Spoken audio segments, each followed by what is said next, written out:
आज का वीडियो होने वाला है ionic bonding versus covalent bonding पे। आज का जो टॉपिक है यही होने वाला है, ionic bonding versus covalent bonding.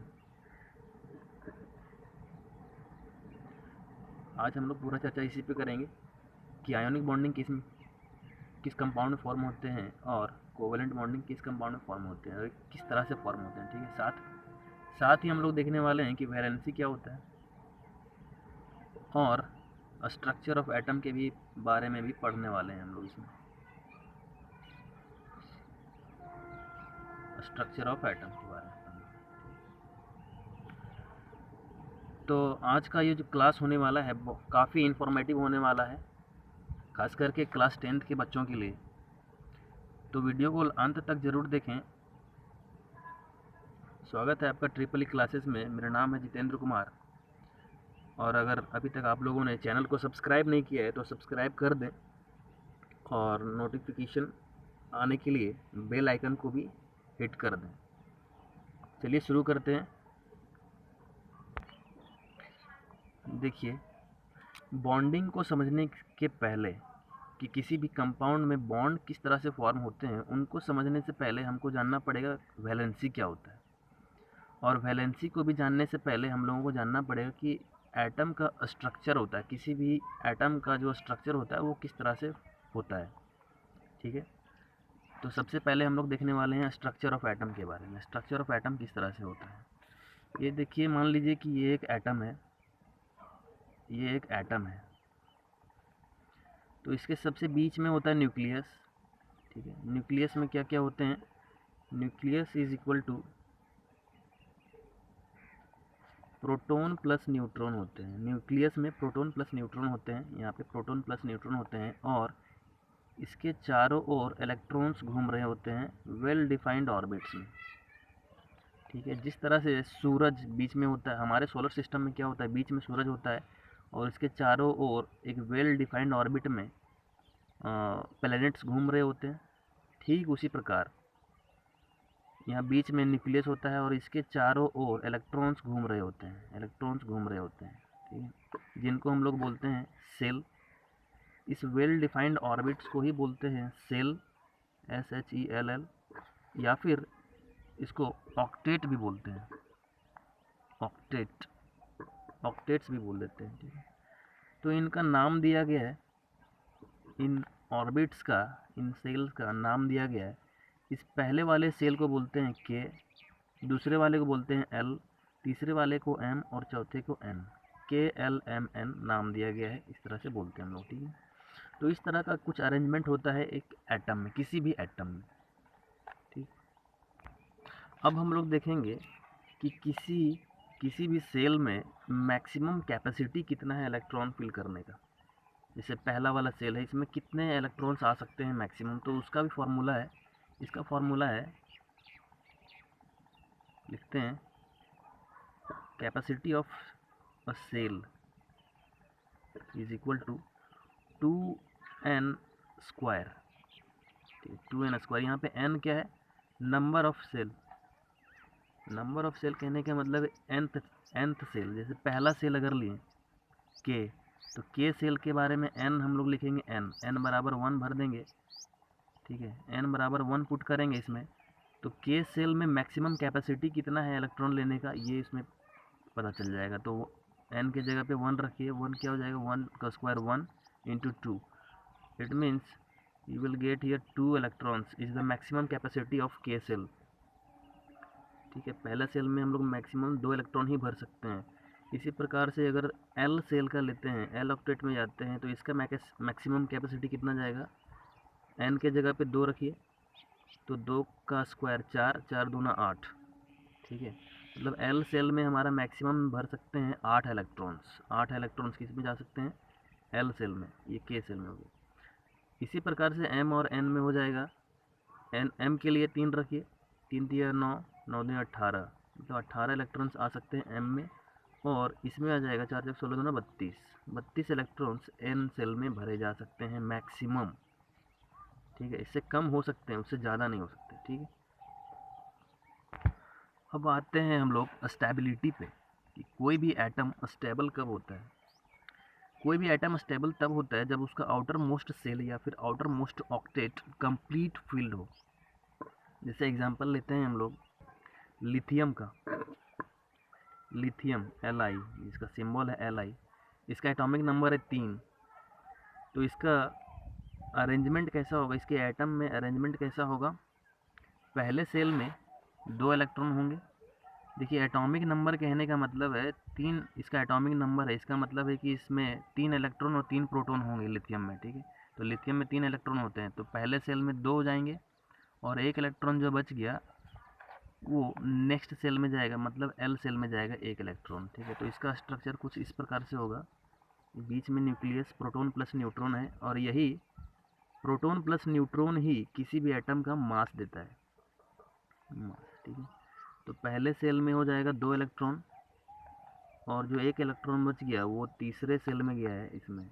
तो इसका आउटर मोस्ट सेल अभी कौन सा है, एल है, ठीक है, जो कि अभी कंप्लीट फील्ड नहीं है, तो ये अभी अनस्टेबल रहेगा। कंप्लीट फील्ड होने के लिए इसमें 2 8, मतलब इसमें 8 होने चाहिए थे, तो 1 है इसमें। मतलब क्या है कि किसी भी एटम से ये 7 इलेक्ट्रॉन अगर और लेगा, ठीक है, तब ये कंप्लीट फील्ड हो जाएगा, तब ये स्टेबल हो जाएगा। या फिर इसके पास ऑप्शन ये है कि ये जो 1 इलेक्ट्रॉन है ये लूज कर दे, किसी एटम को, दूसरे एटम को दे दे, ट्रांसफ़र कर दे, तो इसके पास जो आउटर मोस्ट सेल हो जाएगा वो फिर के हो जाएगा, और के जो होगा वो कंप्लीट फील्ड होगा, तब ये स्टेबल हो जाएगा, ठीक है। तो 2 ऑप्शन है इसके पास, या तो 7 इलेक्ट्रॉन गेन कर ले या 1 इलेक्ट्रॉन लूज कर ले, ठीक।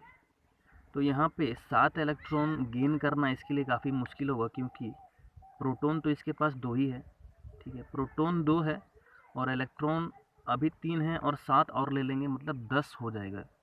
10 इलेक्ट्रॉन और 2 प्रोटॉन होल्ड नहीं कर पाते हैं, ठीक है। 2 प्रोटॉन 10 इलेक्ट्रॉन्स को होल्ड नहीं कर पाते हैं, इसीलिए इसके लिए आसान पड़ेगा कि 1 इलेक्ट्रॉन लूज़ कर दे। तो ये क्या करता है, लिथियम 1 इलेक्ट्रॉन लूज़ कर देता है, तो इसका स्ट्रक्चर कुछ इस प्रकार से बन जाता है। इसका आउटर मोस्ट सेल के बन जाता है और इसमें 2 इलेक्ट्रॉन हो जाते हैं, तो ये अभी कंप्लीट फील्ड है और अभी ये स्टेबल है। तो लिथियम का 1 इलेक्ट्रॉन लूज किया, मतलब अभी इसमें नेगेटिव प्रॉपर्टी कम हो गया, क्योंकि 1 इलेक्ट्रॉन जो है ये नेगेटिव है, तो नेगेटिव को एक डिस्चार्ज कर दिया, मतलब अभी नेगेटिव प्रॉपर्टी इसमें कम हो गया, तो पॉजिटिवनेस ज़्यादा आ गया, तो इसको बोलते हैं Li प्लस। कितने इलेक्ट्रॉन को लूज किया है, तो 1 इलेक्ट्रॉन को लूज किया है, इसलिए लिखते हैं Li प्लस। अगर गेन करता तो लिखते हैं Li माइनस, ठीक है। ये आयन किस तरह से बनता है शायद समझ सकते होंगे अभी आप लोग, ठीक है। कोई गेन करता है तो उसको माइनस लिखते हैं, कोई लूज करता है तो उसको प्लस में लिखते हैं, ठीक। ये हो गया लिथियम आयन। हाँ देखिए यहाँ पे मैं बताने आपको भूल गया कि ये अगर 1 इलेक्ट्रॉन लूज कर रहा है, इसका फाइनल डिसीजन क्या हुआ, 7 इलेक्ट्रॉन गेन करेगा या एक इलेक्ट्रॉन लूज करेगा। इसका फाइनल डिसीजन क्या हुआ कि 1 इलेक्ट्रॉन लूज करेगा, तो जो फाइनल डिसीजन होता है वही इसका वैलेंसी होता है। तो 1 लूज कर रहा है तो 1 इसका वैलेंसी हो गया, तो लिथियम का वैलेंसी कितना हो गया, 1, ठीक है। वैलेंसी पता चल गया कैसे होता है, फाइनल डिसीजन जो गेन करेगा या लूज करेगा जितना, वो हो गया इसका वैलेंसी। और एक एग्जांपल लेते हैं, जैसे फ्लोरीन का एग्जांपल लेते हैं, जिसका एटॉमिक नंबर 9 है। एटॉमिक नंबर 9 होने का मतलब है कि इसमें फ्लोरीन के एटम में 9 इलेक्ट्रॉन्स या और 9 प्रोटॉन्स होंगे, ठीक है। तो अरेंजमेंट कैसा होगा उनका, बीच में न्यूक्लियस होगा, 9 प्रोटॉन और न्यूट्रॉन का, बगल में इसका के सेल में 2 इलेक्ट्रॉन्स होंगे, एल में कितने होंगे, 9 है तो 2 और 8 तो हो ही नहीं सकता, 7 होगा इसमें, 1 2 3 4 5 6 7। तो आउटर मोस्ट सेल में इसके पास 7 इलेक्ट्रॉन है और चाहिए कितना स्टेबल होने के लिए 8, तो इसमें 1 इलेक्ट्रॉन कहीं से ले लेगा अगर ये, तो स्टेबल हो जाएगा, ठीक है। तो इसका फाइनल डिसीजन क्या होगा, 1 इलेक्ट्रॉन लेने का, 7 लूज करने से अच्छा है 1 गेन कर ले, ठीक है। तो गेन करेगा तो माइनस आने वाला है लिथियम, इसके आयन में माइनस आने वाला है, ठीक है। तो इसका फाइनल डिसीजन क्या होगा कि एक इलेक्ट्रॉन गेन कर लेगा, तो इसका वैलेंसी जो होगा इसका भी एक हो जाएगा। ठीक है, इस तरह से वैलेंसी आता है। और आयन किस तरह से बनता है बता दिए, प्लस या माइनस। ठीक है, ये स्टेबल होने के लिए एक इलेक्ट्रॉन ले लेगा किसी से, किसी दूसरे एटम से। ठीक है, ये वैलेंसी हम लोगों ने जान लिया है। अब आते हैं बॉन्डिंग पे कि आयोनिक बॉन्डिंग और कोवैलेंट बॉन्डिंग कैसे फॉर्म होता है और किन कंपाउंड्स में फॉर्म होता है। इसको समझने के लिए कुछ एग्जांपल लेते हैं, उसके बाद उसके डेफिनेशन पे आएंगे। ठीक, एग्जांपल लेते हैं जैसे NaCl का, कॉमन सॉल्ट का ये फार्मूला है हमारे जो घर में नमक होता है उसका फार्मूला, केमिकल फार्मूला NaCl। उसमें सोडियम और क्लोरीन होता है। तो सोडियम के आउटर मोस्ट सेल में कितने इलेक्ट्रॉन्स होते हैं बता सकते हैं क्या? सोडियम का एटॉमिक नंबर है 11, तो इसके आउटर मोस्ट सेल में कितना होगा? 2, 8, 10 और 1, मतलब इसके आउटर मोस्ट सेल में एक इलेक्ट्रॉन होगा। ठीक है, और क्लोरीन का 17 होता है, तो 2, 8, 10 और 7, इसके आउटर मोस्ट सेल में 7 इलेक्ट्रॉन्स होंगे। तो बॉन्डिंग किस तरह से फॉर्म होगा ज़रा देखिए। बॉन्डिंग हम लोग फॉर्म कराते हैं इसको दिखाने के लिए, आउटर मोस्ट सेल में जितने इलेक्ट्रॉन हैं वो रखते हैं। जैसे सोडियम का आउटर मोस्ट सेल में कितने इलेक्ट्रॉन हैं? 1। और क्लोरीन के आउटर मोस्ट सेल में 7 इलेक्ट्रॉन्स है, 2, 2, 4, 2, 6, 1, 7, 7। ठीक है, तो क्लोरीन स्टेबल होने के लिए क्या करेगा? एक इलेक्ट्रॉन लेगा किसी दूसरे एटम से, तो उसके पास ये वाला इलेक्ट्रॉन है लेने के लिए, तो क्लोरीन क्या करता है? इसका एक इलेक्ट्रॉन ले लेता है।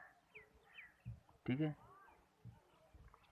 तो यहाँ से क्या बन रहा है देखिए, अभी एक इलेक्ट्रॉन सोडियम को भी लूज़ करना था स्टेबल होने के लिए, तो लूज़ कर दिया क्लोरीन को, और क्लोरीन को एक इलेक्ट्रॉन गेन करना था तो गेन कर लिया सोडियम से, दोनों भी स्टेबल हो गए। तो बॉन्ड क्या फॉर्म हुआ? यहाँ से सिंगल बॉन्ड फॉर्म हुआ NaCl के बीच में। और यहाँ से देख रहे हैं कि एक इलेक्ट्रॉन कंप्लीट ट्रांसफ़र हो जा रहा है क्लोरीन को। ठीक है, तो इसी को बोलते हैं आयोनिक बॉन्डिंग हो रहा है यहाँ पे। ये जो बॉन्ड फॉर्म हो रहा है इसी को बोलते हैं आयोनिक बॉन्डिंग या फिर आयोनिक बॉन्ड। इलेक्ट्रॉन्स के कंप्लीट ट्रांसफ़र को ही बोलते हैं आयोनिक बॉन्ड। इसके अपोजिट अगर किसी कंपाउंड में इलेक्ट्रॉन का कंप्लीट ट्रांसफ़र नहीं हो करके अगर शेयरिंग हो रहा होगा, ठीक है, अगर शेयरिंग होता है तब बोलते हैं कि वहाँ पे कोवैलेंट बॉन्ड होता है। जैसे एग्जांपल लेते हैं हम लोग, ये कार्बन है, कार्बन का एटॉमिक नंबर है 6, इसके आउटर मोस्ट सेल में कितने इलेक्ट्रॉन्स होंगे? 4, 1, 2, 3, 4। ठीक है, दूसरा लेते हैं हम लोग कार्बन एटम, दोनों कार्बन एटम ही लेते हैं, इसके भी आउटर मोस्ट सेल में 4 इलेक्ट्रॉन्स होंगे। तो ये स्टेबल होने के लिए क्या करेगा? ये 4 इलेक्ट्रॉन ले सकता है, ठीक है, गेन कर सकता है। कार्बन का क्या है? 4 है तो 4 गेन भी कर सकता है, 4 लूज भी कर सकता है, इसके लिए दोनों बराबर है। ठीक है, तो ये ना ही गेन करता है ना ही लूज करता है, क्या करता है? शेयर कर लेता है। देखिए, इसको 8 इलेक्ट्रॉन चाहिए स्टेबल होने के लिए, तो 4 तो खुद इसके पास है, 4 इसके बगल वाला से शेयर कर लेगा। फिर ये कार्बन एटम भी क्या चाहेगा कि 4 मेरे पास है और 4 इसका शेयर कर लेगा। तो यहाँ पे हो क्या रहा है ज़रा देखिए, 4 इलेक्ट्रॉन्स का म्यूचुअल शेयरिंग हो रहा है, कंप्लीट ट्रांसफ़र नहीं हो रहा है। ठीक है, यहाँ पे कंप्लीट ट्रांसफ़र नहीं हो रहा, म्यूचुअल शेयरिंग हो रहा है, तो इसी को बोलते हैं हम लोग कोवैलेंट बॉन्डिंग। कोवैलेंट बॉन्डिंग, ठीक है, ये वाला क्या था? Ionic bonding. तो आयोनिक बॉन्डिंग हमेशा मेटल और नॉन मेटल के बीच में होता है, मेटल और नॉन मेटल के बीच में होता है। ठीक है, याद रहेगा ये बात। मेटल और नॉन मेटल के बीच में जो बॉन्ड बनता है हमेशा आयोनिक बॉन्ड बनता है। आयोनिक बॉन्ड का बॉइलिंग पॉइंट, मेल्टिंग पॉइंट ज़्यादा होता है कोवेलेंट बॉन्ड के अपेक्षा में। ठीक, और कोवेलेंट बॉन्ड कहाँ पे बनता है, किस कंपाउंड में बनता है? नॉन मेटल से नॉन मेटल का अगर बना रहे हैं, देखिए कार्बन भी नॉन मेटल है, carbon non metal, non metal से नॉन मेटल के बीच में अगर जो बॉन्ड फॉर्म हो रहा है वो कोवेलेंट बॉन्ड होता है। ठीक, अभी इसके डेफिनेशन पे आते हैं, थोड़ी डेफिनेशन भी ज़रूरी है। आयोनिक बॉन्डिंग, आयोनिक बॉन्डिंग का डेफिनेशन क्या है, लिखता हूँ मैं यहाँ पे। आयोनिक बॉन्डिंग, आयोनिक बॉन्ड या फिर ऐसे bonds formed due to complete transfer, complete transfer of electrons.